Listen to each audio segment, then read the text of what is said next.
parlementaires du cloud computing. Mesdames, Messieurs, bonjour. Je voudrais saluer mes collègues parlementaires présents, naturellement, et vous tous, nombreux qui êtes venus ce matin pour parler cloud computing, source de toutes les promesses ou de toutes les controverses.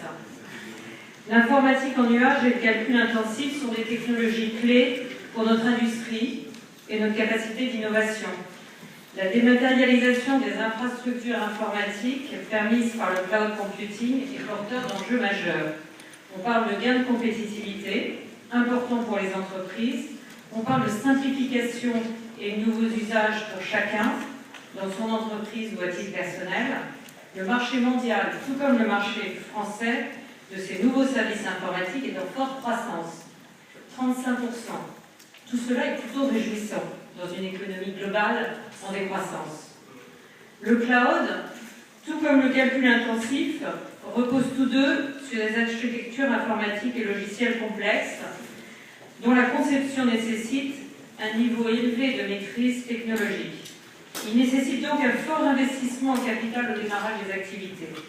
C'est pourquoi le cloud computing a été retenu par le gouvernement précédent comme priorité des investissements d'avenir, à la fois sous forme de projets d'infrastructure, mais aussi de soutien à la recherche et le développement dans ce secteur.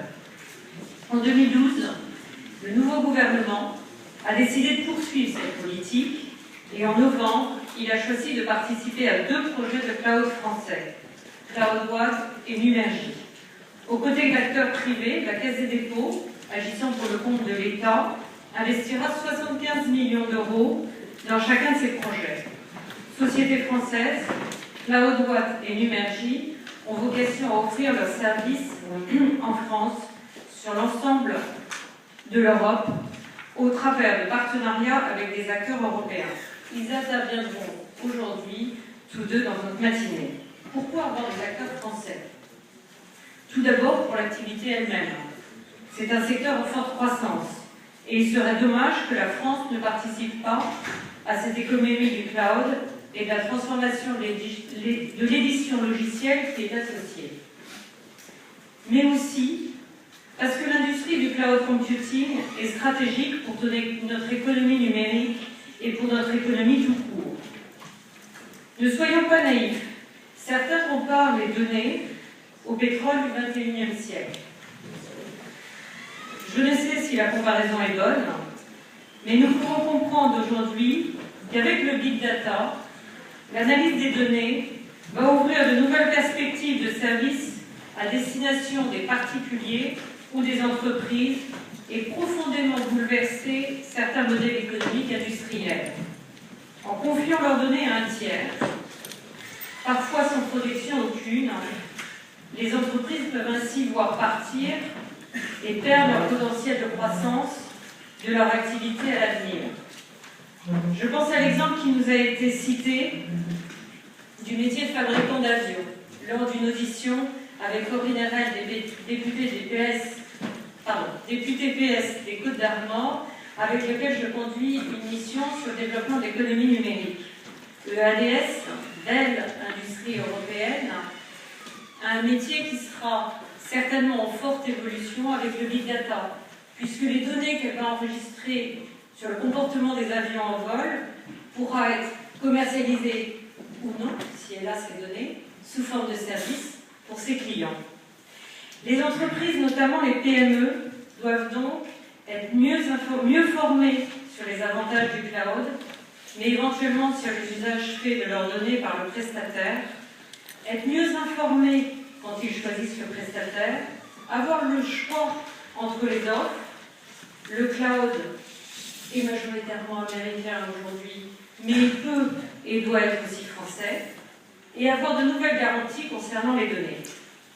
La gestion des matérialisations des données par une chaîne d'acteurs distants les uns des autres, éventuellement situés hors de l'Europe, suscite des difficultés d'ordre juridique complexes, détermination du droit applicable, identification des responsabilités, garantie de sécurité et de confidentialité des données.